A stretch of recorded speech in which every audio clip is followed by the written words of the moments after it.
Dagon iniangat ang kamay sa ulo at inayos ang buhok, saka sinabi. Hindi mo dapat basta-basta magdesisyon ng plano at hilahin ang iba para sumali ng ganito. Hindi na ako makapaniwala sa iyo. Lumapit si Liksung Juan kay Dagon at mumiti. Paumanhin, wala akong intensyong lokohin ka, ganoon lang ang nangyari. Sa puntong ito, lumapit si Dagon kay Park Suzy. Inabot niya ang kamay para tulungan itong tumayo at nagtanong ng may malasakit, ayos ka lang ba? Narinig ni Park Suzy iyon at sumagot, medyo masakit, salamat. Nang tumayo si Park Suzy, lumapit siya sa lugar ni Mazi at galit na sinipa si Han Truy sa likod, diretsyo iyon. Mamatay ka na, tumingin si Dagon sa likod at napansin, buti na lang ay ligtas ang lahat. Malinaw na sinabi ni Dagon kay Liksung Juan, kung ganito pa ulit ang mangyari, kasama ka na rin sa hukay na yon. Habang tumutulong, inilagay ni Liksung Juan ang kamay sa ulo at mumiti, sige. Pagkatapos, iniutos ni Dagon, alisin niyo ang mga yon. Lumapit si Numanhu at inilagay ang kamay sa balikat ni Park Suzy. Sabi niya, Park Suzy, kalma lang, masakit ang pulso mo. Dapat kang pumunta sa doktor para tingnan niya yon. Nang umalis si Park Suzy, hawak ni Numanhu ang kanyang pamalo. Tama rin, gusto kong subukan ang pamalo na ito. Tara na, tanong ni Liksung Juan habang umiikot ang mga mata, ayos ba ang lahat? Bigla na lang naalala ni Liksung Juan si Park Suzy at nagtanong, naalala ko lang, nasugatan na si Park Suzy at si Jonji. Tumingin si Liksung Juan kay Dagon, ayos ka lang ba? Kaya mo bang dalhin si Park Suzy pauwi? Nagduda si Dagon at sumagot, ako. Sabi ni Liksung Juan, malakas ka naman. Kaya mo bang dalhin si Park Suzy pauwi? Nagduda si Dagon at sumagot, ako. Sabi ni Liksung Juan, malakas ka naman. Dahil dito, hindi tumanggi si Dagon at niyakap si Park Suzy, nagtatanong. Sige, saan ang address? Nakita ni Park Suzy iyon at napahinto, kilala siya bilang mapagkumpetensyang reyna. Hindi pwede, ako na ang maghahatid sa kanya. Nag-alala si Dagon pero ang pulso niya. Pero, huwag nating hayaang si Dagon ang mag-isa. Kasabay ng mga miyembro ng banggrupo na sabay-sabay na nagsalita, sige, ako na. Labis na tumutol si Park Suzy, hindi pwede. Patuloy na nagmadali si Liksung Juan, Dagon, dali na, hindi tayo pwedeng manatili dito ng matagal. Napahiya si Park Suzy at nag-iyak, sige, pero hindi niya natapos ang pangungusap. Habang bumababa, sinabi ni Liksung Juan, heto ang address. Tiningnan ni Dagon at sumagot, sige, malapit lang. Hinaplos ni Liksung Juan ang likod ni Dagon at nagtanong, ayos ka lang ba? Matapos ang lahat, nagsisi talaga ako sa mga nangyari. Sagot ni Dagon ng walang emosyon, kalimutan mo na. Huminto si Liksung Juan, iniangat ang kamay at sinabi, ayos lang ako. Nagpatuloy si Dagon at sumagot, sige, tulungan mo na ang iba. Biglang may malakas na tinig mula sa likod. Suzy! Lumingon si Liksung Juan at nagtanong, Gisyuk, bakit ka nandito? Sagot ni Gisyuk, narinig kong lasing si Suzy. Ako na ang maghahatid sa kanya. Hindi pa natatapos si Liksung Juan at pinutol siya, hindi na kailangan. Narinig ni Dagon ang malakas na tinig kanina at lumingon, nakita si Liksung Juan na kumakaway bilang pamamaalam. Dagon, huwag kang mag-alala, dali na, Gisyuk, halika dito sandali. Nagulat si Gisyuk at sinabi. Nagpasalamat si Liksung Juan, salamat sa pag-aalala mo kay Suzy na lasing. Pero alam ni Gihaigi ang address ni Suzy, hindi mo na kailangang pumunta dito, pwede ka nang umalis. Tumango si Gisyuk at sumagot, pero gusto kong ihatid siya. Kapag lasing si Suzy, nagiging bastos siya, mahirap para sa mga estranghero na makisama sa kanya. Napagalitan ni Liksung Juan si Gisyuk, tumigil ka. Hinaplos ni Liksung Juan ang balikat niya at pinayuhan, umuwi ka na at magpahinga, hindi ako komportable. Nagduda si Gisyuk at tumingin kay Liksung Juan, ano ibig mong sabihin? Hindi ka komportable? Bigla na lang sinipa ni Liksung Juan ang paa ni Gisyuk, na nagdulot ng matinding sakit, at sumigaw si Gisyuk. Muling sinabi ni Liksung Juan, sinabi ko na sayo. Ngumiti si Liksung Juan ng may kasamaan, sakit ang paa ko, pero buti na lang at dinala na ni Dagon si Suzy, nandito ka lang para manood. Sa puntong ito, nagreklamo si Gisyuk, alam kong nag-aalala ka para sa kanya, dahil matagal na kayong magkaibigan, pero ano na? Sa puntong ito, nagreklamo si Gisyuk. Alam kong nag-aalala ka para sa kanya dahil matagal na kayong magkaibigan, pero ano na? Nagngangalit si Gisyuk sa sarili, ang sama, kapag lasing si Suzy, nagiging matapang siya. Tiningnan ni Gisyuk si Daegun na nagdadala kay Suzy at naisip, kung dinala ni Daegun siya pauwi sa ganitong kalagayan, sigurado akong hindi ito maganda. Si Suzy na lasing ay nakasandal kay Daegun habang natutulog. Unti-unting nanlilimahid ang mga mata ni Suzy, nang magising ay naguluhan siya. Namula si Suzy at nag-alala habang niyayakap ang sarili. Nang tumingin siya pataas, napansin niyang si Daegun ang nagdadala sa kanya, naisip niya, ang gwapo niya. Naglalakad ang dalawa sa kalye pauwi. Sa puntong ito, magulo ang isip ni Suzy at namula ang mukha. Wow, inakay pa niya ako, napakagandang panaginip.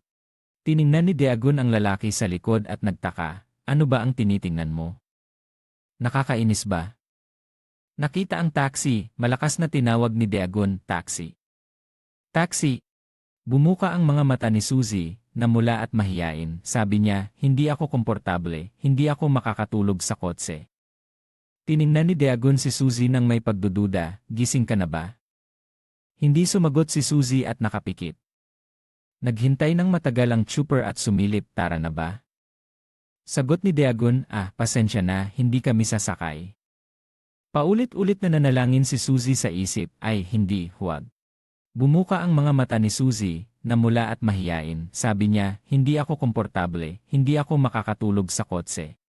Tiningnan ni Daegun si Suzy nang may pagdududa, gising ka na ba? Hindi sumagot si Suzy at nakapikit. Naghintay ng matagal ang trooper at sumilip, tara na ba? Sagot ni Daegun, pasensya na, hindi kami sasakay. Paulit-ulit na nanalangin si Suzy sa isip, ay hindi, huwag mo akong iwan, hindi ko alam kung totoo o panaginip lang ito, pero gusto kong tumigil ang sandaling ito magpakailanman. Tahimik na naisip ni Daegun, wala na akong magagawa, wala akong balak gamitin ito pero. Tiningnan ni Daegun ang mga paa ng pagod at nag-isip, sige na lang. Nagbago ang kulay ng mga mata ni Daegun mula itim sa puti, at mabilis na tumakbo, nag-iwan ng alikabok sa likod. Napansin ng trooper at sinabi, mukhang ayaw sumakay ng babae. Nagulat siya nang makita ang puting anino na dumaan sa bintana. Nagtanong siya, ano yon? Nagdesisyon siyang i-shift ang gear. Pindutin ang accelerator at habulin si Daegun, ang bilis naman. Sabay sabi niya habang hawak ang manibela, tingnan natin, gusto mo bang makipagkarera?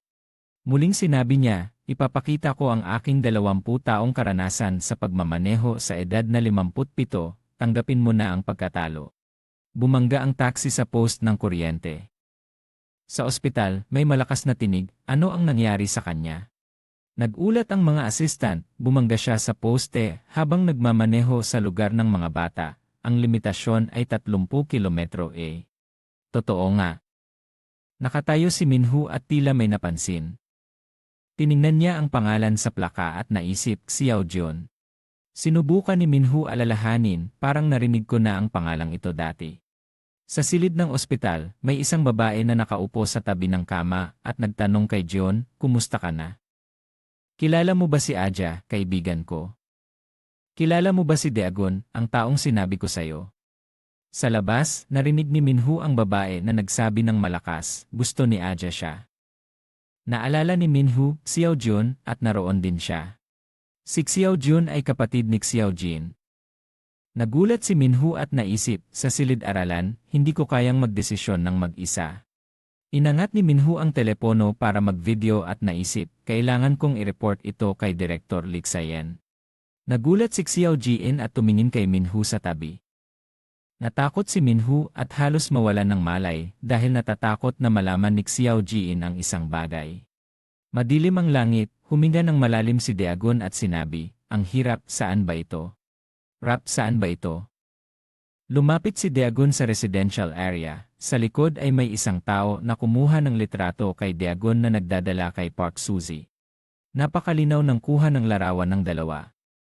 Dinala ni Daegun si Park Suzy sa silid at magalang na sinabi, pasensya na, walang tao sa bahay. Ginising ni Daegun si Park Suzy, gising na, Park Suzy, nandito na tayo sa bahay. Mahinahon na sagot ni Park Suzy, hindi ako makalapit sa kama. Kung hindi ako makakatulog ngayon, magsusuka ako. Malamig na sinabi ni Daegun, hindi ko pinapansin kung magsusuka ka o hindi. Ngunit dinala pa rin ni Daegun si Park Suzy sa kama at maingat na inilapag, saka huminga ng malalim. Tumayo si Daegun at inilagay ang mga kamay sa bulsa ng pantalon, tapos na, kailangan ko nang umalis. Pagod na tumingin si Daegun kay Park Suzy at sinabi, hindi ako makapaniwala na lasing ka na sa isang baso lang, sige na nga. Si Daegun ay kakaliko na upang umalis nang bigla siyang hinila ni Park Suzy mula sa likod ng kanyang damit. Sa sobrang gulat, hindi siya nakapag-react ng mabilis kaya nahulog siya sa sahig dahil kay Park Suzy. Napikit si Daegun at medyo inis na sinabi, anong ginagawa mo? Ang mapulang labi ni Park Suzy ay nagsalita, gusto kong makipaglaban. Sa puntong ito, namula ang mukha ni Park Suzy at sinabi, makipaglaban ka sa akin, ang matatalo ay magiging alipin. Tiningnan ni Daegun ng may pagdududa at tanong, alipin. Sa panahon ngayon, meron pa ba ganung mga bagay? Hindi ako makikipaglaban at hindi rin ako magiging alipin, bitawan mo ako. Ngunit matigas ang loob ni Park Suzy, hindi ko papayagan, ngayon kailangan kong malaman kung sino ang tunay na namumuno. Ang mga teknik na ipinatupad ni Park Suzy kay Daegun ay ayon sa mga tagubilin, ito ang posisyon na neon belly. Isang posisyon na naglalagay ng presyon sa pamamagitan ng pagtutok ng tuhod sa tiyan ng kalaban. Inilagay ni Park Suzy ang kanyang tuhod sa katawan ni Daegun at nagtanong, kahit ngayon, hindi mo ba nararamdaman ang sakit? Hindi ko alam kung hanggang kailan mo kaya ito. Unti-unting lumapit si Park Suzy kay Daegun at sinabi, ang pinakamadaling paraan para makatakas ka dito ay ang sumuko sa akin. Tiningnan ni Daegun sa ibang direksyon at nag-isip, wala nang ibang paraan, tapusin na natin ito. Isang kamay ni Daegun ang matinding itulak ang tuhod, habang ang isa pa ay mahigpit na hawak ang braso ni Park Suzy at itinutulak ito palayo. Ngunit nagulat si Park Suzy at agad na naunawaan ang intensyon niya. Lumapit si Park Suzy at mahigpit na niyakap ang leg ni Daegun at sinabi, maganda ang pagsubok mo pero hindi epektibo yan. Bumulong si Park Suzy sa kanyang kamay, kapag itinulak mo ang tuhod at paa ko palayo, hahawakan kita ng ganito. Sa mga galaw na napakaayos, tiningnan ni Daegun ang ibang direksyon at naisip, mukhang magaan pero malakas din ang kapit niya. Tiningnan ni Daegun ang kanyang hita at ang hita ni Park Suzy at naisip, ang pagdikit ng malapit at hindi pagbibigay ng puwang ay isang mataas na antas. Inangat ni Daegun ang katawan ng mataas at nagpasya, kung gusto niya, papayagan ko. Isang malakas na pag-angat. Ito ay ang teknik na bridge, isang teknik na gumagamit ng core strength upang itaas ang kalaban at lumikha ng puwang. Napakahalaga ng core strength, si Daegun ay matagal nang nagsanay ng katawan mula ulo hanggang paa ng walang palya. Kaya ang core strength ni Daegun ay lampas sa antas ng karaniwang tao. Nakita ang napakalakas na lakas na yon, nagulat si Park Suzy at naisip, anong klaseng demonyong lakas ito? Bago pa makabawi, ginamit ni Daegun ang pagkakataon upang palawakin ang distansya, nagkamali si Park Suzy. Dahil pinili ni Park Suzy na higpitan pa ang pagkakahawak sa leg niya, sa sandaling iyon ay mahigpit na niyang hawak ang braso ni Daegun, kaya wala siyang kamay na maitutulak sa lupa. At madali siyang mawawalan ng balanse, naisip ni Park Suzy nang nagulat, skip. Ginamit ni Daegun ang pagkakataon upang baguhin mula sa posisyong mahina patungo sa posisyong malakas, at naikot niya si Park Suzy. Pagod si Daegun at nagtanong, mukhang ako na ang nanalo, di ba? Tumingin si Park Suzy kay Daegun nang walang magawa. Sa ospital, si Xiao Jun ay tumingin kay Minho at nagtanong, anong nangyari? Kinuskus ni Minho ang leg niya nang nahihiya at nagbigay ng dahilan kung bakit siya narito. Xiao Jun, hindi ko inaasahan na makikita kita dito. Bakit ako narito? Pumunta rin ako para bisitahin ang ospital kasi may sakit ang tatay ko. Hindi pa niya natatapos ang pangungusap ay mabilis na nilampasan ni Minho si Xiao Jun at nagmadaling sinabi, busy ako ngayon, usap tayo sa ibang pagkakataon, magkita tayo sa paaralan. Nakatingin si Xiao Jun sa likod ni Minho at naisip, sakit ng tatay niya. Nang mawala siya sa paningin, tumawag si Minho sa telepono. Mabilis na nagtago si Minhu sa isang lugar na walang tao at nagulat kay Director Lee, mukhang target ni Xiao Jion ang presidente. Tago si Minhu sa isang lugar na walang tao at nagulat kay Director Lee, mukhang target ni Xiao Jion ang presidente. Sinabi ni Minhu na may hinala siya kay Director Lee, hinala ko na peke ang pagpasok niya. Tahimik si Director Lee at walang tugon. Pagkatapos ay sumagot si Director Lee, may schedule ako ngayon, tatawagan kita mamaya. Nang matapos ang tawag, ngumiti si Director Lee at nagtanong, anong nangyayari? Pwede ka nang umalis. Nag-aatubiling sumagot si Director Lee, pero lumakad si Director Lee pasulong at kumaway sa likod. Walang problema, kasama ko na si Director Bath ngayon, tatawagan kita bukas. Sumunod si Director Lee, opo, naintindihan ko. Sa isang madilim at malungkot na lugar, kasama ni Director Bath si Director Lee at sinabi, ang direktor na iyon ay mahusay, hindi ba? Siya ang nag-aalaga sa kanya, narinig ni Director Lee ang biro, haha, Director Bath, hindi naman ganoon ang ibig kong sabihin. Naglakad silang dalawa papasok, sinabi ni Director Lee kay Director Bath, marami ka nang nakita, di ba?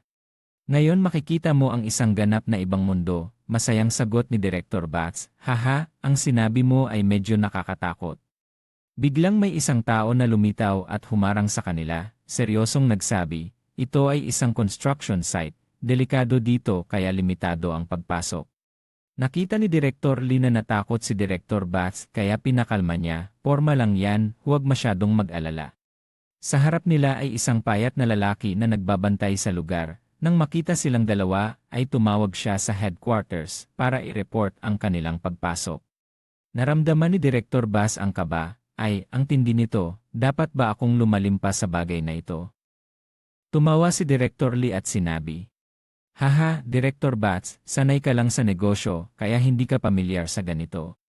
Lumapit si Director Bass kay Director Lee at sinabi, gusto kong palawakin ang iyong pananaw. Hindi lahat ng lugar ay pwedeng pasukin kahit may pera ka.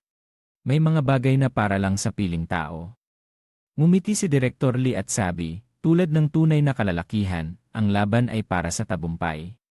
Nagpatuloy si Director Lee, nagbigay ako ng mga patakaran, ngunit hindi pa niya natatapos ay nakita nilang dalawang tao ang nag-aaway. Agad na sumugod ang mga tauhan at sumigaw, anong ginagawa ninyo? Naguluhan si Director Bass at nagtanong, kanina ay namangha si Director Bass at kahit tinawag siya ni Director Lee, ang isip niya ay nakatuon sa pintuan. Aliw ka ba? Kung gusto mong makipaglaban, gawin mo na agad. Ngunit hindi pinansin ng kabilang tao, lumiko siya at sinabi, patay na siya, salamat sa akin, ang ganitong klase ay walang kwenta. Ang ganitong klase ay walang kwenta. Naguluhan si Director Bass at nagtanong, kanina ay ipinaliwanag ni Director Lee, pinagsasama-sama ko lang ang mga batang puno ng sigla, karaniwan lang ito dito. Ano sa tingin mo sa simula ng palabas na ito? Nang marinig iyon, naalala ni Director Bass ang isang bagay, baka ito ang tinutukoy mo. Tumitig si Director Lee sa malayo at sinabi, pero pakiramdam ko hindi mo pa lubos na nauunawaan, iyon ang silid ng aking mga mandirigma. Lay hoy hoy Director Back. Unti-unting bumukas ang pinto at sa loob ay may isang bagay na may maliwanag na gintong liwanag. Ito ay isang leon, ang hari ng mga hayop. Nang makita ito ni Director Bath, namula ang mukha niya sa takot. Hindi na makontrol ni Director Bass ang sarili at nahulog siya. Nagpanik si Director Bath, nandoon ba ang tao? Tumawa si Director Lee, haha, ano ba ang sinasabi mo? Biglang may isang kamay na inabot at nagtanong, ayos ka lang ba, Ginoo? Tumayo si Director Bats at nagulat na sumagot, salamat. Tumayo si Director Bats at nagtaka, ano ang uniforme mo? Agad siyang tinulungan ng matabang lalaki at tinanong, ayos lang po ba kayo, Ginoo? Walang anuman, sagot ng lalaki at yumuko, magandang araw, Presidente Lee. Masayang sumagot si Director Lee, matagal na tayong hindi nagkita. Matagal na tayong hindi nagkita. Masayang sumagot si Director Lee. Tinanong ni Director Lee, ano ang pangalan mo? Sagot ng lalaki, ako si Ham Sung Chin. Nagpatuloy si Director Lee, si Sung Chin, ang tagapag-alaga dito. Tinanong ni Ham Sung Chin, gusto niyo po bang pumunta sa waiting room, Presidente Lee?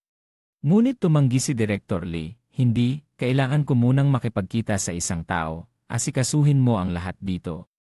Humungchin yumuko bilang pagbati, opo, mag-ingat po kayo. Direktor Bass ay lumingon sa likod na may pagdududa at nagtanong, siya ba ay isang estudyante sa mataas na paaralan? Humungchin ay bumaba agad, sa loob ng silid ay naririnig ang tugon ni Director Lee. Nakalimutan kong sabihin, mukhang ganoon nga. Ang mga manlalaro na gusto kong makilala mo ay mga estudyante ng mataas na paaralan namin. Humungchin ay nagbukas ng pinto at nagbigay ng tanda ng pagbati. So Hyun, pagkatapos magbati ay napansin niyang sobrang tensyonado ang binata, kaya nag-alala siya at nagtanong, anong nangyayari? Bakit parang nakakatakot ka?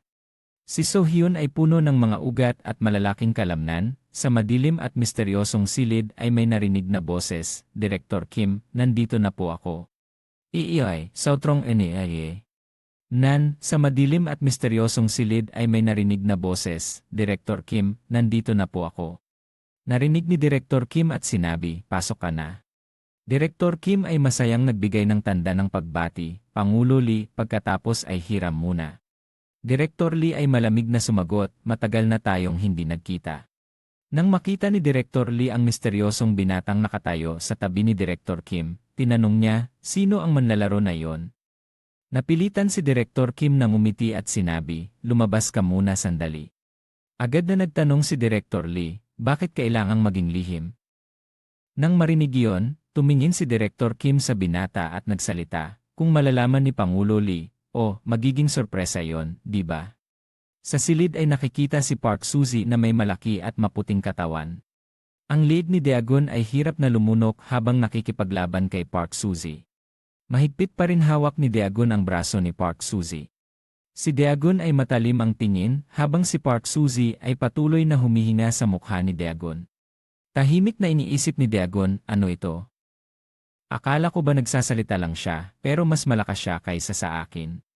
At lalo pang lumakas ang lakas ni Park Suzy, kaya pinakawala ni Daegun ang kanyang braso mula sa hawak ni Park Suzy. Tumingin si Daegun ng may pag-isip, malakas din ang lakas niya. Pagkatapos, si Park Suzy ay biglang umatake at tinamaan ang ulo ni Daegun sa kanyang dibdib. Mabilis na ginamit ni Park Suzy ang kanyang mga paa at pinagsuntok ng malakas ang braso ni Daegun.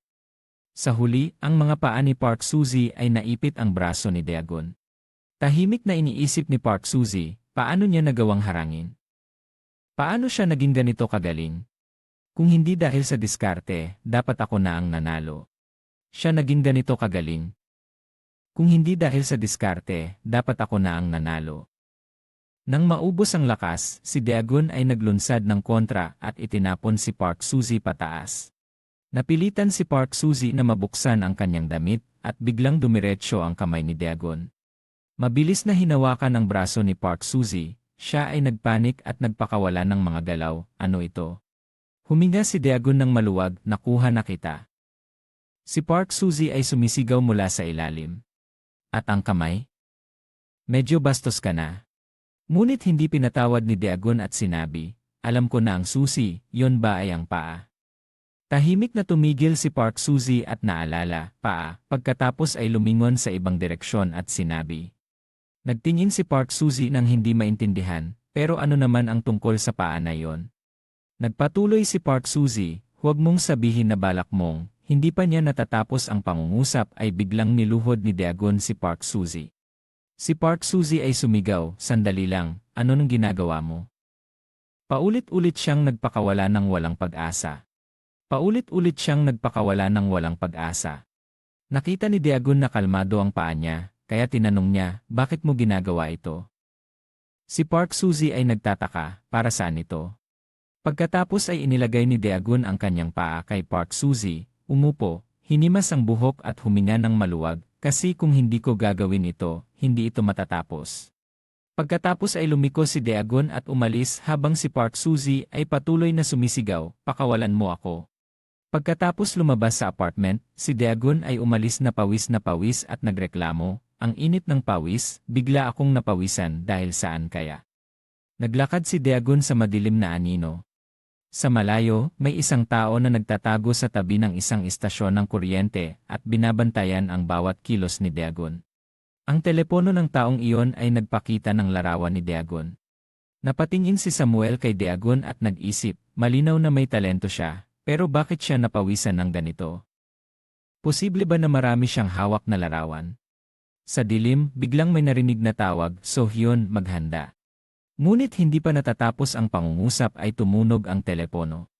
Isang misteryosong tao ang nagpadala kay Ham Sung-chin ng mensahe, "Kumusta, Ham Sung-chin, estudyante sa 3 taon ng mataas na paaralan." Matapos mabasa ni Ham Sung-chin, siya ay nagulat at nalito. Tumingin siya sa mga larawan na ipinadala ng may kasabikan. Ang larawang iyon ay si Dagon na may hawak kay Park Suzy. Hindi napigilan ni Ham Sung-chin na sumigaw. Si Park Suzy at Sohyon ay nagulat at sinabi, "Park Suzy." Agad na kinuha ni Park Suzy ang telepono. Pilit pinigilan ni Ham Sung-chin, "Sandali lang, Sohyon."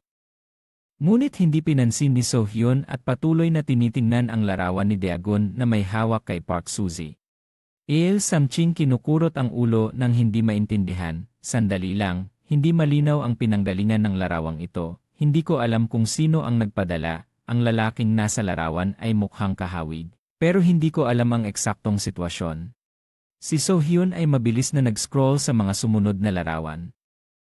Nang maramdaman ang lumalalang tensyon, si Sam-chin ay nagmadaling payuhan si Sohyon, "Huwag kang magpadalos-dalos, Sohyon, hahanapin ko ito agad."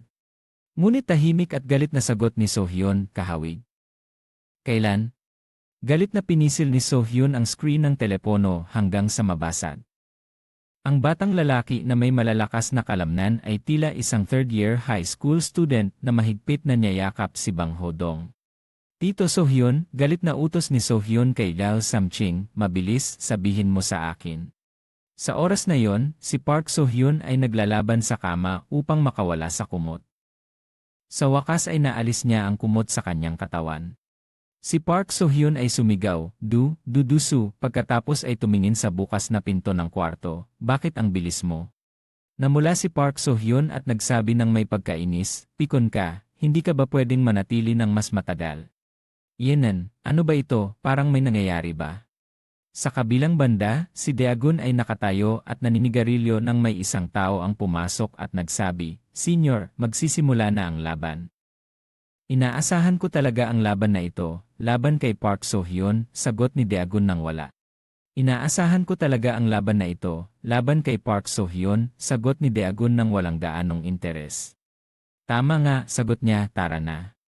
Nag-uumpisa na ang tagapagpakilala, ipinapakilala ang mga manlalaro. Ang mandirigmang parang apoy sa init na ito ay gustong magpalamig mula sa impyernong arena, si Hamtach. Ang mandirigmang may palayaw ng Hamtach ay nag-init na may halong reklamo, "Ang init, sobra talaga." Ang mandirigmang may palayaw ng Hamtach ay nag-init na may halong reklamo, "Ang init, sobra talaga." Umupo si Dagon sa tabi ni Ginoo Kim at nagtanong, "Ito ba ang kalaban ni Park Sohyon?" Nakaupo si Ginoo Kim na nakatawid ang mga braso at sumagot, "Tama, galing siya sa Daegu." Nagtanong si Dagon, "Nasaan ang damit niya?" Ngunit nanatiling seryoso si Ginoo Kim, "Ano pa ba ang gusto mo? Kahit na ganoon, magaling siya, kaya ayos lang, dapat sana dinala natin siya." Nagpatuloy ang tagapagpakilala, at ang kalaban niya ay ang kinatatakutang hari ng mga halimaw sa arena. Ang lalaking nakaupo sa tabi ni Ginoo Lee ay nagtanong tungkol sa mga manlalaro, ngunit walang dagdag na sinabi. Binigyang diin ng tagahatol, ang kampiyon ng liga, at narito na ang maraming sigawan, si mandirigmang Hamtach. Nakita ni Sam-chin mula sa ibaba ng entablado ang eksenang ito. Nang marinig ang tawag na hari ng mga leon, nagsimulang mag-isip si Hamtach tungkol sa leon, ano kaya ang uri ng tao nito? Tumingin siya ng matindi sa leon na iniisip niya. Bigla itong lumaki, at sinasabi niya ang hindi pa niya natatapos, parang isang leon. Nasa harap niya na ang kalaban, si Hamtach ay pawisan, medyo sobra na ito, ngunit isa ka pa ring normal na tao, di ba? Si Park So-hyun ay nakatayo ng matatag na nagpapakita ng presyon sa iba. Tumingin siya sa referee, at nang makita ito, ipinaliwanag ng referee, "Hindi ako ang kalaban mo, ikaw ang kalaban ni Hamtach," habang itinuturo niya si Hamtach. Sabi ni Park So-hyun na parang nakaintindi na. Hindi ako ang kalaban mo, ikaw ang kalaban ni Hamtach, habang itinuturo niya si Hamtach. Sabi ni Park So-hyun na parang nakaintindi na. Tumawa si Hamtach ng may pang-insulto, gago. Nakita ni Bae Samching mula sa ibaba ng entablado ang eksenang ito at nag-alala para kay Park So-hyun, talagang totoo, siguro dahil kay Suzy, maliit ang ine, pero ayos lang. Habang nagsasalita si Bae Samching, tinitignan niya ang larawan sa telepono, kung makita niya ito, hindi siya magiging kalmado, lalo na si Park So-hyun. Pagkatapos ay lumiko siya, huwag kang mag-alala, ako si Bae Samching, may 15 taong karanasan sa paghahatid, magtiwala ka sa akin, at dali-dali siyang tumakbo. Nagpatuloy ang tagahatol, bago magsimula, may ilang bagay na kailangang alamin para sa seguridad, ipapaliwanag ko pagkatapos. Hindi pa siya nakapagsalita nang mabilis na dumaan si Hamtach mula sa kabilang panig. Habang tinutukan si Park So-hyun, sinabi niya, hindi mahalaga ang mga yon. Napansin ni Daegun ang bilis ni Hamtach, mabilis siya. Itinutok ni Hamtach ang kamao sa mukha ni Park So-hyun, ngunit hindi siya tumugon, kaya tinanggap niya ang suntok.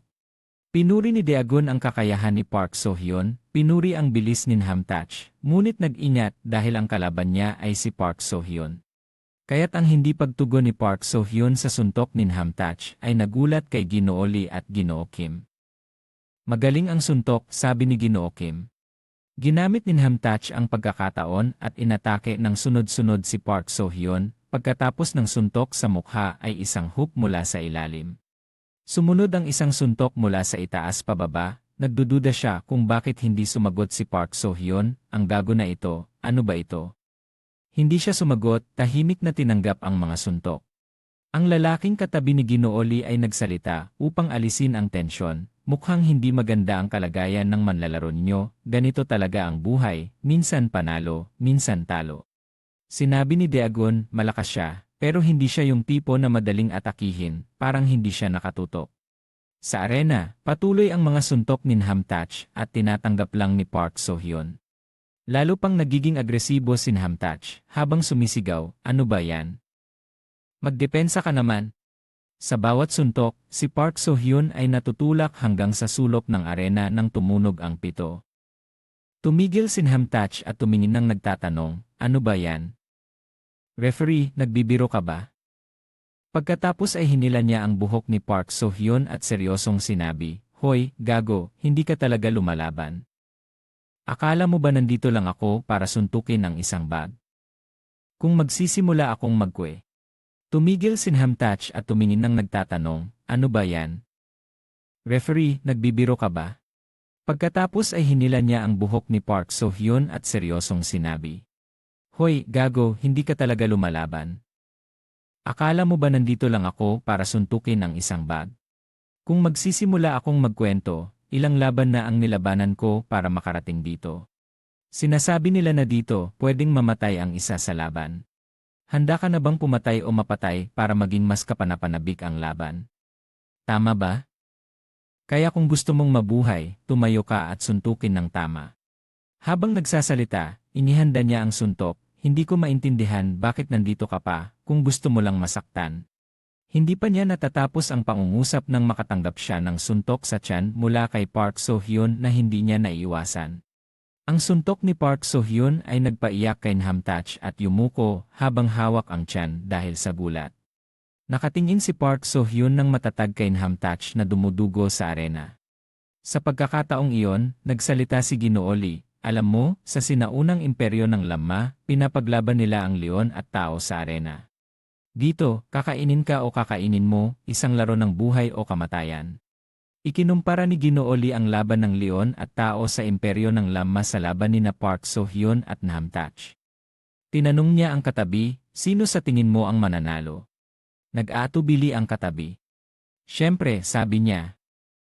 Sa arena, tumayo si Hamtach na may mga kamay sa balikat, medyo naging kampante lang ako. Isang suntok lang yan, ano ba yan? Ngayon mo lang gustong lumaban. Lumitaw ang mga pasa sa mukha ni Hamtach, sige, simula ngayon, hindi na ako magpapigil. Sumugod siya ng galit, papatayin kita. Lumiko si Park So-hyun sa isang tabi at sumuntok sa pulso ni Hamtach. Ang suntok ay napakalakas na naapektuhan pati ang buto sa pulso ni Hamtach. Sumigaw si Hamtach habang ang braso niya ay naibalik sa likod.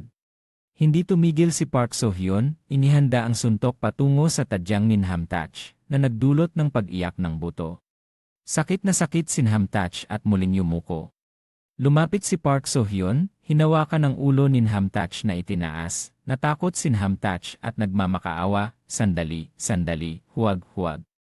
Hindi na pinahintulutan ni Park So-hyun na matapos ang hiling niya at sinuntok siya sa gitna ng mukha na nagdulot ng pagdurugo ng ilong ni Hamtach. Tinapos ni Park So-hyun ang laban sa isang suntok sa gitna ng mukha na nagpalayo kay Hamtach.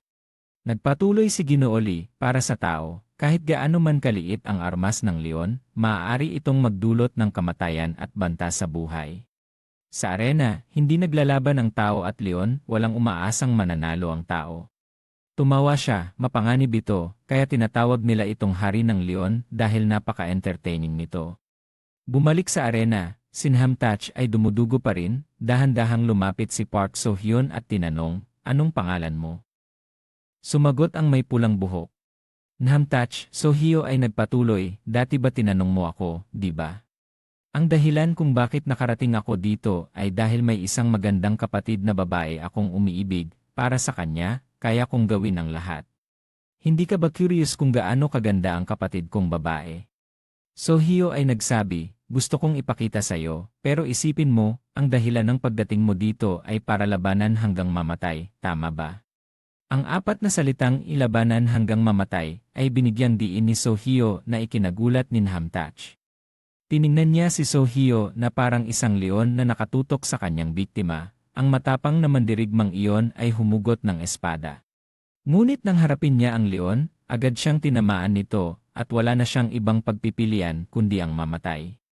Natakot si Hamtach habang umatras at nanalangin, hindi na natin kailangang lumaban, ayokong mamatay. Pakiusap, patawarin mo ako, pakiusap. Natakot si Hamtach habang umatras at nanalangin, hindi na natin kailangang lumaban, ayokong mamatay. Pakiusap, patawarin mo ako, pakiusap. Sumigaw siya sa paligid, piliin mo, itigil mo ang laban ngayon din, ngunit malamig na tumingin si piliin at hindi sumagot. Umiiyak si Hamtach na may nabagong mukha, mamamatay ako, pakawalan mo ako, tulungan mo ako. Ibabalik ko lahat ng pera, kunin mo na lahat. Hinawakan ni So-hyo ang bukong-bukong niya at sinabi, pasensya na, pero hindi pwede. Alam mo naman, malaki ang kinikita sa mga laban na ito. Kaya makakabili ako ng masarap na pagkain para kay Suzy. Ang ekspresyon ni So-hyo ay nakakatakot para sa iba. Sa paaralan, si No Man-hyo, Yong-min, at Bang Hodong ay pumunta sa klase para hanapin si Daegon. Nasa loob ba si Daegon? Siguro nag-aral siya, sabi nila. Nang makita ang buong klase na nakapila, sumigaw si No Man-hyo, ayos na ayos ang pila. Malakas na sinabi ni So-hyo, magpila ng maayos, diretso sa likod, walang pagsingit, pumunta sa dulo agad, huwag pumunta ng walang dala sa Chow Vua. Huwag mag-ingay, tahimik lang, dagdag niya. Nagduda ang grupo ni No Man-hyo, siguro si Daegon na ang pumila, pero nakaupo siya at nagsusulat. Napabuntong hininga si Daegon, hindi ko na kaya. Ay pumunta sa klase para hanapin si Daegon. Nasa loob ba si Daegon? Siguro nag-aral siya, sabi nila. Nang makita ang buong klase na nakapila, sumigaw si No Man-hyo, ayos na ayos ang pila. Malakas na sinabi ni So-hyo, magpila ng maayos, diretso sa likod, walang pagsingit, pumunta sa dulo agad, huwag pumunta ng walang dala sa Chow Vua. Huwag mag-ingay, tahimik lang, dagdag niya. Nagduda ang grupo ni No Man-hyo, siguro si Daegon na ang pumila, pero nakaupo siya at nagsusulat. Napabuntong hininga si Daegon, hindi ko na kaya. Tumingin siya at sinabi, hindi mo ba nakikita na nag-aaral ako? Huwag mo akong istorbohin, lumayo ka. Pinapurihan siya ng mga kaklase, hindi, Daegon, kailangan mong makinig, pahinga na, ako naman ang susunod. Nag-agawan sila para makausap si Daegon. Mula sa likod ng klase, isang babaeng estudyante ang lumapit ng matapang. Ang lalaking may blonde na buhok ay nakayuko at nagdarasal, kahit na may isang taong 52 na tayo. Kaya kahit ang pinakamaliit na tulong ay mahalaga, ang taong 53 ay umalis na kaya kailangan nating samantalahin ang pagkakataong ito. Pagkatapos ng sinabi niya, bigla siyang natamaan sa mukha at bumagsak sa lupa. Hinila ni Park So-hyun ang buhok niya at sinabi, "Huwag mo akong istorbohin at umalis ka." Hinawakan ng lalaking may blonde na buhok ang mukha niya at sinabi, "Baliw ka ba? Anong ginagawa mo? Gusto mo bang mamatay?" Hinawakan ni Trangchin ang kwelyo niya at sinabi, "Ito ang laban ko, ako ang nag-umpisa." Lumingon si Park So-hyun kay Daegon, "Daegon, tingnan mo ako." Nang walang tugon, hinila niya si Daegon sa kwelyo, "Nagbibiro ka ba?" "Daegon." Ibaba ni Daegon ang kanyang mga mata at tumingin sa kanya, "Hindi ko kaya mag-aral." Ang ekspresyon ni Daegon ay nagpa-awkward kay Park So-hyun, "Ang gwapo mo, nakakainis." Tinanong niya siya, "Ano ng problema?" Hinawakan ni Park So-hyun ang kanyang kamay at seryosong sinabi, "Kahapon, dahil sa sobrang pagod mo, nasira ang daan." Ang sinabi ni Park So-hyun ay nagdulot ng katahimikan sa paligid, lahat ay nagulat sa narinig. Nahihiya si Park So-hyun at lumingon, Nahihiya si Park So-hyun at lumingon, "Kailangan mong managot." Si Daegon ay parang hindi makapaniwala sa sarili, pawis ang bumubuga. Lahat ng tao sa klase ay nakatingin ng nakabuka ang bibig, nagulat sila, si No Man-woo ay umuubo. Napatingin si Daegon at sinabi, "Anong sinang-ayon mo? Linawin mo, Park So-hyun." Lumingon si Park So-hyun sa ibang direksyon, "Hindi ko alam, managot ka." Nagalit si Daegon, "Ano nang mananagot? Wala namang nangyari noon." Lumingon si Park So-hyun at sinabi, "Basang-basa ang paa ko, dahil sa pawis, mahirap na." Tahimik si Suzy sa buong usapan, hawak ang kanyang mga kamay na nakapit, galit ang nararamdaman. Hindi siya makapaniwala, paano nangyari yan? "Calm down, Suzy, mature ka na." Naalala ni Suzy ang mga araw noon, habang kumakain siya, tinawag siya ni Suzy, "Kuya." Nagsalita si Suzy sa sarili, "Kuya." Ang alaala ay parang anime. Si Park So-hyun ay tumakbo sa tabi niya, itinuro ang ice cream ni Suzy at sinabi, "Hehe, kuya, ito ba ay ice cream?" Naalala ni Suzy ang batang Park So-hyun noon, napaka-cute niya. Tinago niya ang ngiti sa mukha, seryoso si Park So-hyun at nag-utos. "Bumili ka pa ng isa, bibigyan kita ng 3 minuto." Nagulat si Suzy, pero agad siyang tinapak ni Suzy. "Matagal na, naiintindihan mo ba?" Naalala niya ito at nasaktan, si Suzy noon ay napaka-cute. Ngayon, tumayo na ako, kalma lang, hindi na mahalaga. Kahit totoo ito, hindi niya kayang magpanggap na walang nangyari. Kahit totoo ito, hindi niya kayang magpanggap na walang nangyari. Napansin ni Daegon ang kilos ni Suzy na lumabas ng silid, nagtanong siya, "Uy, saan ka pupunta?" Sumilip si Suzy at pinutol ang sinabi ni Daegon, "Saan ka pupunta?" Sinabi ni Daegon, "Ngayon, kasama siya sa klase namin, di ba?" Hinawakan ni Suzy ang kwelyo ni Daegon, "Huwag kang magpaligoy-ligoy." Hindi pinansin ni Daegon. "Yari." Napansin ni Daegon ang kilos ni Suzy na lumabas ng silid, nagtanong siya, "Uy, saan ka pupunta?" Sumilip si Suzy at pinutol ang sinabi ni Daegon, "Saan ka pupunta?" Sinabi ni Daegon, "Ngayon, kasama siya sa klase namin, di ba?" Hinawakan ni Suzy ang kwelyo ni Daegon, "Huwag kang magpaligoy-ligoy." Hindi pinansin ni Daegon. "Tungkol kay Suzy, hindi ko pa siya nakikita, siguro sa klase mo siya," sagot ni No Man-woo, hindi naman. Sa puntong ito, nagsalita si Lee So-hyun, "Pasensya na, Daegon." Nagulat si Daegon, "Lee So-hyun?" Nakatayo si Yeong-min sa likod ni So-hyun at tinanong, "Hindi ka ba estudyante dito? Anong ginagawa mo dito?" Hindi sumagot si Lee So-hyun. Nandito na lahat, tama. May oras ba kayo? Kailangan nating mag-usap." Tumanggi si Suzy na sumama. Sa loob ng silid ay may usapan, ano? Delikado si Lee So-hyun, sabi nila. Siya ay estudyante ng Hanamba. Mukhang nagsimula na ang mga taga-Hanamba, nagtanong si Yeong-min, bakit? Bakit may taga-Hanamba dito? Pinalitan ni Bang Hodong ang tanong ni Yeong-min, bakit may taga-Hanamba na nagpapanggap na taga-Namba? Nakakatuwa. Ipinaliwanag ni Lee Soo-hyun, dahil sa kakaibang itsura, si Han ay naging tagasunod ni Park So-hyun, ibig sabihin ay narito si Han para imbestigahan si Daegun. Kung gagawa siya ng kilos, malamang hindi mananatili ang mga taga-Namba. Mas detalyado, si Park So-hyun at 4 na tauhan ni Han ay kilala bilang ni Ting Wing-soy. Nang marinig ni Bang Hodong ang pangalan, natawa siya, "Naku, nagbibiro ka ba? Totoo ba na taga-Namba sila?" No additional translated content provided beyond the above segments. Ipinaliwanag ni Lee Soo-hyun, dahil sa kakaibang itsura, si Han ay naging tagasunod ni Park So-hyun, ibig sabihin ay narito si Han para imbestigahan si Daegun. Kung gagawa siya ng kilos, malamang hindi mananatili ang mga taga-Namba. Mas detalyado, si Park So-hyun at 4 na tauhan ni Han ay kilala bilang ni Ting Wing-soy.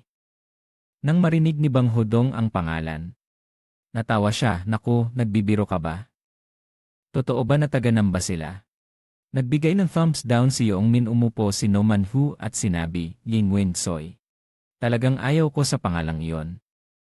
Narinig ko na magkakilala sila mula pa noong elementarya." Tumingin si Yoong Min kay Daegun, "Kung 4 lang sila, mabilis natin sila matatapos, kaya natin labanan si Park So-hyun, di ba, Daegun?" Umupo si Daegun, si Lee Soo-hyun ay nagsabi sa kanila na huwag maliitin ang mga ito dahil kahit kakaunti sila. Kontrolado nila ang lugar ng Daejeon. Ang ekspresyon ni Lee Soo-hyun ay seryoso, ang 4 na ito ay nasa ibang antas kumpara sa mga kalaban nila noon. Ngayon, nagsalita si Daegun, "Pwede bang magtanong? Kailan ang midterm exam?" Napagod si Lee Soo-hyun at sumagot, 3 linggo pa, bakit mo tinatanong? Maliitin ang mga ito dahil kahit kakaunti sila, kontrolado nila ang lugar ng Daejeon. Ang ekspresyon ni Lee Soo-hyun ay seryoso, ang 4 na ito ay nasa ibang antas kumpara sa mga kalaban nila noon. Ngayon, nagsalita si Daegun, "Pwede bang magtanong? Kailan ang midterm exam?" Napagod si Lee Soo-hyun at sumagot, 3 linggo pa, bakit mo tinatanong? Sagot ni Daegun ng seryoso, "Kailangan kong mag-aral para sa exam, mas mahalaga ang exam kaysa sa 4 o 40. Sabihin mo sa kanila na pumunta agad dito." Ang sagot ni Daegun ay ikinatuwa ni Lee Soo-hyun, "Seryoso ka pagdating sa pag-aaral." Pagkatapos sinabi ni Lee Soo-hyun kay Daegun, "Kung gusto mo, pwede kang hiramin ng notes ko." Tumayo si Daegun ng mabilis, "Ano?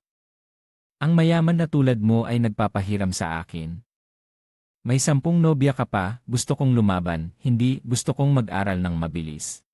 Si Lee Soo-hyun ay malalim ang iniisip, "Gusto ko rin sanang bigyan sila ng isang leksyon, pero naipadala ko na ang larawan na parang may amoy.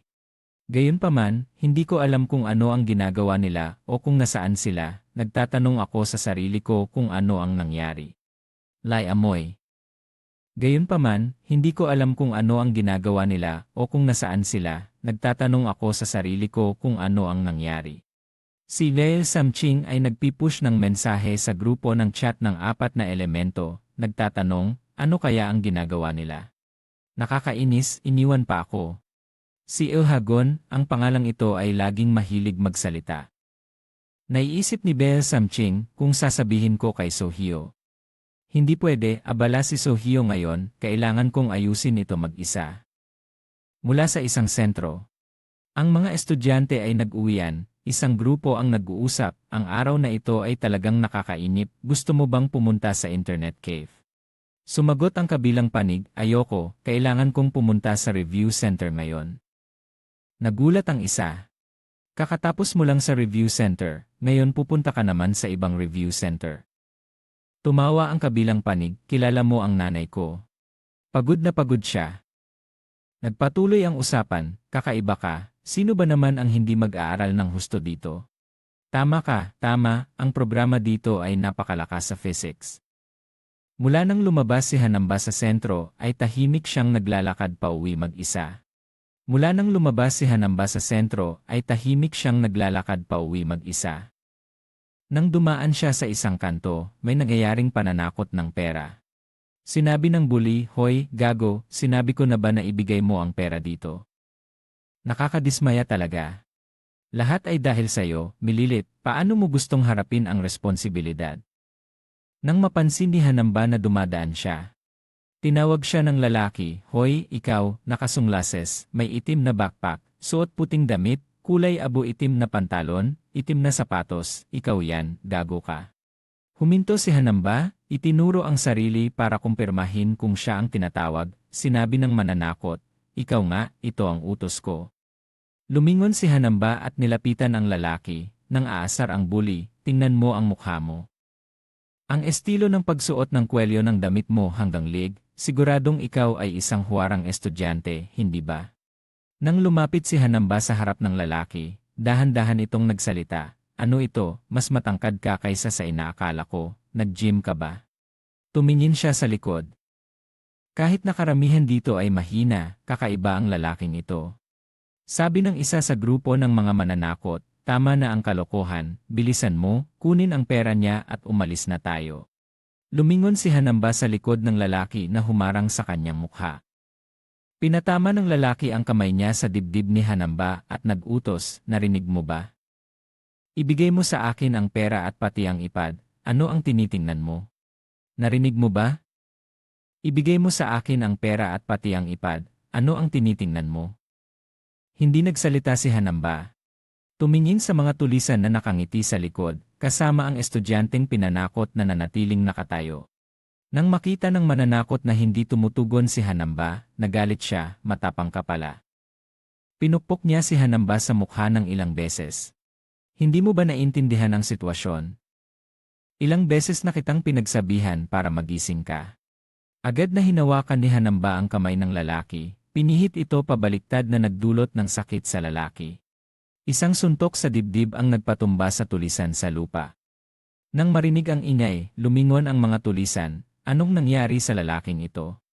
Nang makita ang lalaki na nakaluhod sa paa ni Hanamba, isang tao sa grupo ay sumigaw, "Hoy, baliw ka ba? Alam mo ba kung sino kami?" Inalis ni Hanamba ang unang buttons ng kanyang damit, naiinis na sinabi, "Handa na ba kayo? Malamang mahirap ang pagdating ninyo dito, naglalakad lang kayo." Ang leader ng grupo na may kasamang magandang babae ay nag-utos, "Huwag mag-ingay, huwag sayangin ang oras. Patayin na ang asong ito at umalis tayo." Sumunod ang mga tauhan, "Sige, ilapag mo ang bag mo." Sabay-sabay na tumayo ang mga tulisan, mainit ang lalaking ito, "Iwanan na ang pera at umalis na tayo." "Peste, mamatay ka na, patay natin siya." Mga kapatid, bawat isa na lumalapit ay agad na pinapatumba ni Hanamba. Hindi nagtagal, lahat ng tatlong natitirang tauhan sa grupo ng mga mananakot ay tinumba na hindi na makabangon. Nagulat ang leader, "Tingnan mo, tinatamaan siya." Natakot ang babae sa tabi, "Kuya." Inilabas ng leader ang baril, "Lahat ay napupunta sa akin, kailangan lang ng konting babae at